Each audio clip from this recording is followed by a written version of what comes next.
When did each of you have an inkling that the series had attained the kind of cultural reach that it attained, and this had become something that was so special to so many people? That's hard to pinpoint. I mean, for me personally, you know, when I saw the dailies of the first couple weeks, because I was working on a show for HBO called Carnival, and, oh yeah, both of you were here. At that point, and the show was being produced in Vancouver, and I got this box, this big box of VHS, ask your parents, tapes that came in of dailies for the first week or two of shooting, and I like ripped them open, and I was like, oh my God, here we go.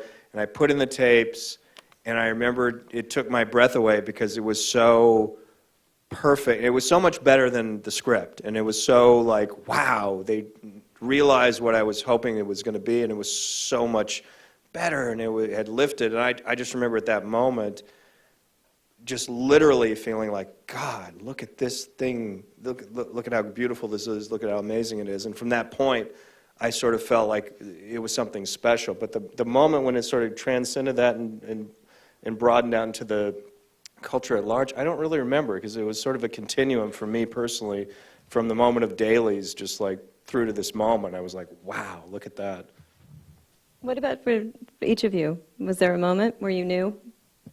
There are a couple, because for Katie and I, we were getting over death threats and things like that. So there was the issue of it being a problem first, especially Katie. And then the show didn't get picked up until like actually after our options had expired. So it felt like a success, and yet there were problems. So for me, there were two moments. One was when my agent, a man called Michael Lazo, who I was living in London, and he said he'd seen it, and I said, well, was it any good? And he said, it's only the best thing on television that I've seen in the last 3 or 4 years, and he doesn't say things like that.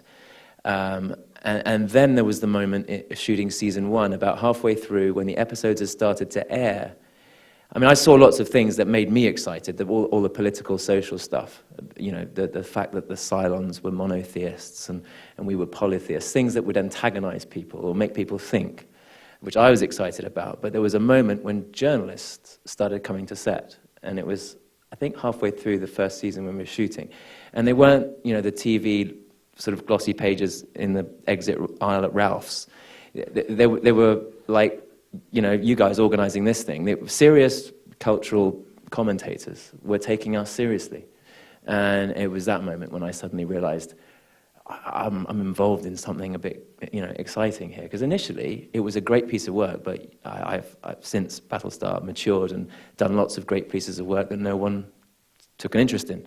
And this one, from the get-go, got the right people's interest, and we had the taste makers of this country championing us, and that was the press, really. And I think that changed everything.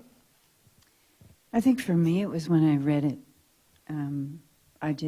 Sometimes you read scripts, and you can feel their trajectory. You can feel the energy of their future and how it will intersect. You just have a gut feeling about it.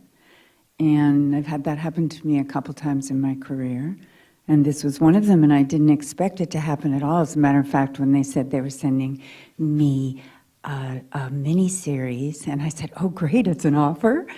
And they said yes, and I said, what is it? And they said, Battlestar Galactica.